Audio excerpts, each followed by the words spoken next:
A continental body of 55 member states, the African Union within bracket (AU) now has the same status as the European Union in the G20.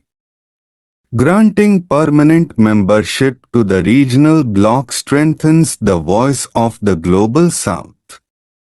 Its entry was proposed by Prime Minister Narendra Modi in June, and it was befitting that he welcomed AU chairperson Ajli Assoumani to take the seat as a full member at the start of the New Delhi summit. India, over the past few years, has actively established itself as a prominent advocate of the Global South, highlighting its difficulties and aspirations. PM Modi's strong support for a US entry adds momentum to the push for a more inclusive and representative G20. It aligns with India's vision to foster a multiple world and a more equitable international order. India and Africa have long-standing trade and economic linkages. The ties have been on the upswing amid China's efforts to expand its influence. PM Modi has stressed that Africa occupies an important place in India's foreign policy. The initiative to back the AU's G20 bid is not just symbolic but also strategic. Building on its growing trade and investment credentials, India is keen on promoting a mutually beneficial partnership. The African Continental Free Trade Area is expected to pave the way for increased investments by Indian companies. Africa also possesses substantial resources critical to addressing global energy challenges. The G20 elevation marks a significant stride for Africa's global presence. The G20, which currently represents 65% of the world's population, would now speak for about 80% of the global citizens. Within the continent itself, there are concerns over the AU's lack of political cohesiveness and the multiplicity of regional economic committees. However, these could turn out to be only minor irritants in the long run. The Punjab government's vigorous campaign to make the state drug-free in a year is gaining traction as the police are cracking down on traffickers smuggling large quantities of the contraband instead of targeting peddlers possessing a few grams of psychotropic and narcotic substances. The police have expanded their net by using a multi-pronged strategy to catch the big fish, even as drones and other means continue to be used to push drugs into India from across the Pakistan border. Fazilka has emerged as a hotspot of narcotic trafficking from Pakistan this season, with the Sutlej River offering smugglers a new route as its span has increased substantially following the heavy monsoon rainfall. As BSF posts along the border got submerged or were washed away in the raging waters, Pakistani drug carriers got emboldened enough to swim over with higher quantities of drugs.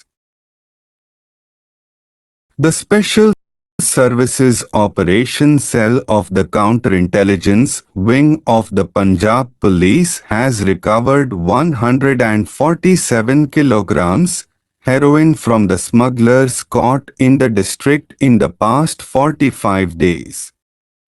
The drive would indeed be successful if the interrogation of the accused leads the cops to the kingpins. In the past 14 months, around 1,400 kilograms of heroin has been seized across Punjab. However, a recent letter by a senior police officer alleging links of lower-level cops with smugglers shows that there is a lot more to be done. It's time compromised officials are apprehended too. Only then would the government achieve its aim of freeing the state from this evil. At the same time, the shift in the state's strategy towards focusing on the rehabilitation of youths nabbed with minuscule quantities of drugs rather than initiating criminal proceedings against them is a humane and effective way of dealing with the menace. The Liberal Party is by no means united on the subject of the boycott of imperial, including British, goods, even as a protest against the Kenya decision. We have seen that subject to one important reservation.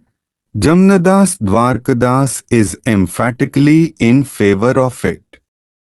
On the other hand, Srinivas Sastry, while strongly advocating the boycott of the British Empire exhibition and other imperial functions, and also a general policy of retaliation, has so far said nothing about the desirability or otherwise of this particular measure, while the leader of Allahabad, which is in general accord with Sastry, expresses its serious misgivings as to the feasibility and desirability of the boycott.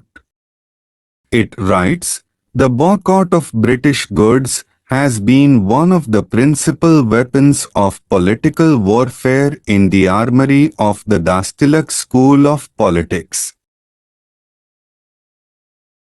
To say this is to forget that the whole of political Bengal, led by Sir, then Surendranath Banerjee, adopted this weapon in its fight against the dismemberment of the province, and that the entire Indian National Congress, irrespective of party differences, supported Bengal in the adoption of this method.